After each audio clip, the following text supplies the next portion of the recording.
விடலாம் மாட்டேன். நான் போய் அதெல்லாம் விட்டுருங்க.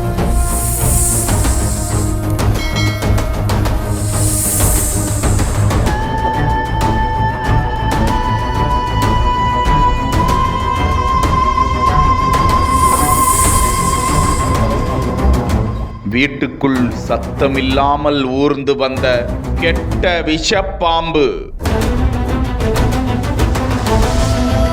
குத்திருந்தா என்ன ஆகியிருக்கும்? பதறிக்கொண்டு வெளியே ஓடி வந்த குடும்பத்தினர் தீயணைப்பு துறையினரின் கருவியை கவ்வி கவ்வி பிடித்த நல்ல பாம்பு.